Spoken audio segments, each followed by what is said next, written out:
May mga pagkakataon po dito sa katedral na napagkakamalan po kung hindi pare. Kadalasan nakala ng tingin ng lahat, staff ako dito. May mga pagkakataon tatawagin ako, "Sir, nasaan po yung CR?" Tuturo ko naman.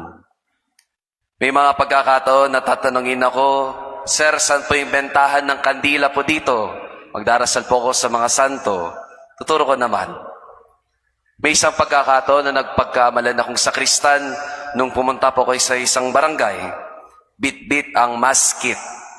Napagkamalan akong sakristan. May lumapit na nanay, isang ali, at tinanong, "Nandiyan na po ba si Father?" Ang tugon ko lang sa kanya, "Opo, hintayin niyo lang po." Tapos magugulat, nagsuot ako ng chasuble. Napakamat ng ulo si nanay. May isa ring pagkakataon na inutusan ako ng isang tatay na hanapin ko daw si Father na magbibinyag sa kanyang anak. Tugon ko, "Hintayin niyo lang po, darating po siya, tawagin ko lang po." Tapos ako yung magpapakita na ako pala yung nakaschedule sa magbibinyag para sa kanyang anak. May isang sakristan na nagtanong sa akin, nakita niya yung mga pagkakataon na yun. At ang tanong niya sa akin, "Father, hindi po ba kayo nagagalit pag tinatawag kayong sir?" Ang tugon ko na lang, tinuturuan tayo ng Diyos na maging mapagkumbaba sa mga pagkakataon na nakakatawa. Ngayon po ay pinagdiriwang po natin ang paggunita ni San Benaventura, Saint Bonaventure, obispo at pantas ng simbahan. Siya rin ay hinirang na kardinal ng ating simbahan. May isang kamangha-mangha at siguro pwede nating nakakatawang kwento patungkol kay San Bonaventura kung paano siyang hinirang bilang kardinal. Noong taong 1273, year 1273, hinirang si San Bonaventura bilang isang kardinal ng Santo Papa Gregorio X. Upang ipaalam ito, dati, nagpapadala ang Santo Papa ng delegasyon upang ibigay ang pulang sombrero, hudyat na siya ay isang kardinal na, simbolismo na may mataas na siyang posisyon sa simbahan. Hindi po tulad ngayon, meron ng email, meron ng messenger. Dati, pupunta ang isang delegasyon galing sa Roma.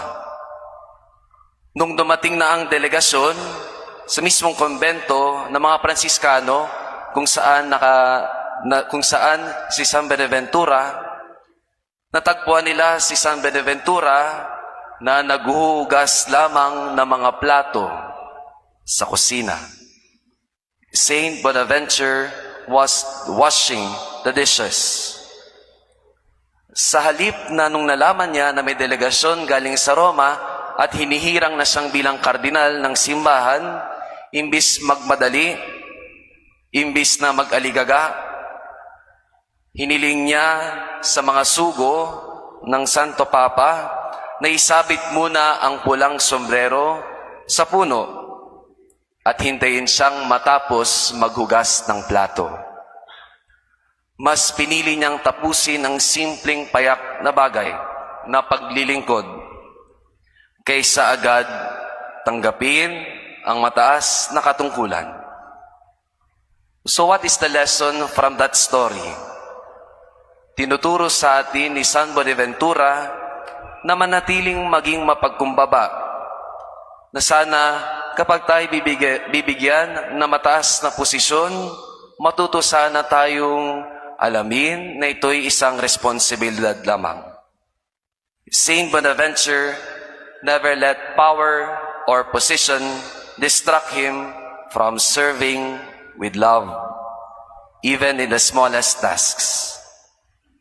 Para kay San Bonaventura, walang maliit o mababang gawain kapag ito'y inialay sa Diyos ng may pagmamahal.